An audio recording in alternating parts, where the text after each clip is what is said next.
ഇത് മാസ് മോട്ടോഴ്സിൽ നിന്നാണ് ഹീറോൻ്റെ master edge നമ്മൾ വർക്കിന് വേണ്ടിയിട്ടുണ്ട്. നമുക്കതിനകത്ത് മെയിനായിട്ട് പറഞ്ഞേക്കുന്ന വർക്ക് 2 വർക്കുള്ളൂ. ഒന്ന് സെൽഫ് ചെക്കപ്പ് പറഞ്ഞിട്ടുണ്ട്, ബ്രേക്ക് കേബിൾ മാറ്റാൻ പറഞ്ഞിട്ടുണ്ട്.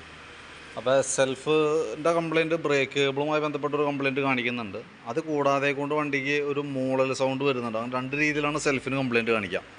ഒന്ന് നമുക്ക് ബാക്കിലേക്ക് പോകണ ബ്രേക്കിൻ്റെ കേബിൾ, അത് ഈ ഒരു കേബിൾ കംപ്ലയിൻ്റ് ആയിരുന്നു.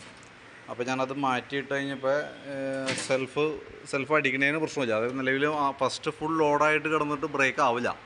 അങ്ങനെ വന്ന സമയത്ത് സ്വാഭാവികമായിട്ടും ഫ്രണ്ട് ബ്രേക്ക് പിടിച്ചാൽ മാത്രമാണ് വണ്ടി സെൽഫ് അടിക്കുകയുള്ളൂ. കാരണം ഇവിടെ ഒട്ടും പ്ലേ ഇല്ലാത്തൊരവസ്ഥയിലായിരുന്നു. അപ്പോൾ ബ്രേക്ക് കേബിൾ മാറ്റി സെറ്റ് ചെയ്ത് കഴിഞ്ഞപ്പോൾ അതിൻ്റെ കേസും ഓക്കെ ആയിട്ടുണ്ട്. പക്ഷേ സെൽഫിൻ്റെ കംപ്ലയിൻറ്റ് മെയിനായിട്ട് അത് മാത്രമല്ല, വേറൊരു കംപ്ലയിൻറ്റ് കൂടി കാണിക്കുന്നുണ്ട് സെൽഫിന്. അതായത് വണ്ടി സെൽഫ് അടിക്കുന്ന സമയത്ത് ഒരു മൂളൽ സൗണ്ട് മാത്രമേ കേൾക്കുള്ളൂ, വണ്ടി സ്റ്റാർട്ടാവില്ല. 3-4 പ്രാവശ്യം അടിച്ചു കഴിഞ്ഞാൽ പിന്നെ വണ്ടി സ്റ്റാർട്ടായി കിട്ടും. അതിൻ്റെ കംപ്ലയിൻറ്റ് എന്ന് പറഞ്ഞാൽ എഞ്ചിൻ്റെ ഈ ഭാഗത്ത് ക്ലച്ച് കവറിൻ്റെ ഉള്ളിൽ പിനിയൻ സ്റ്റാർട്ടർ എന്ന് പറയും, ബെൻഡെക്സ് എന്ന് പറയുന്ന ഒരു യൂണിറ്റ് ഉണ്ട്.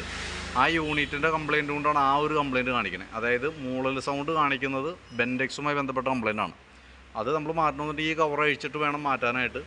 അപ്പോൾ ബ്രേക്ക് കേബിൾ മാറ്റിയപ്പോൾ സെൽഫ് ഓക്കെ ആയിട്ടുണ്ട്. പക്ഷേ സെൽഫിൻ്റെ മെയിൻ കംപ്ലയിൻറ്റ് അത് സ്വിച്ചിൻ്റെ മാത്രമല്ല, ബ്രേക്ക് കേബിൾ ലോഡായത് മാത്രമല്ല, പിനിയൻ സ്റ്റാർട്ടറിൻ്റെ കംപ്ലയിൻറ്റും കൂടി ഉണ്ട്. അത് റെഡി ആക്കിയില്ലാന്നുണ്ടെങ്കിൽ ആ മൂളൽ സൗണ്ട് അതേപോലെ തന്നെ നിൽക്കും. അപ്പോൾ ബ്രേക്ക് കേബിളും പിനിയൻ സ്റ്റാർട്ടർ അടക്കം മാറ്റുമ്പോൾ നമുക്ക് ഏകദേശം എത്ര എസ്റ്റിമേറ്റ് വരും എന്ന് നോക്കിയിട്ട് അതിൻ്റെ ഡീറ്റെയിൽസ് ഞാൻ വാട്സാപ്പിൽ ഇടാം. വീഡിയോ കണ്ടതിന് ശേഷം നോക്കിയിട്ടൊന്ന് റിപ്ലൈ ചെയ്യണം. എന്നിട്ട് വേണം നമുക്ക് ഈ ബ്രേക്ക് കേബിൾ ഓൾറെഡി ഞാൻ മാറ്റി, ക്ലച്ചിൻ്റെ ഭാഗം അഴിച്ച് പിനിയൻ സ്റ്റാർട്ടർ മാറ്റണമെന്നുണ്ടെങ്കിൽ അതിൻ്റെ ഒരു എസ്റ്റിമേറ്റും കൂടി ഞാൻ ഇടാം. അപ്പോൾ അതൊന്ന് വീഡിയോ കണ്ടതിന് ശേഷം നോക്കിയിട്ടൊന്ന് റിപ്ലൈ ചെയ്യാം. അതും പ്രകാരം നമുക്കത് അഴിച്ച് മാറ്റാം. ഓക്കെ, അപ്പോൾ ഡീറ്റെയിൽ വീഡിയോ എസ്റ്റിമേറ്റ് ഞാൻ വാട്സാപ്പിലേക്ക് ഇട്ടേക്കാം കേട്ടോ. വീഡിയോ കണ്ടുകഴിയുമ്പോൾ ഒന്ന് റിപ്ലൈ ഇട്ടോളൂ.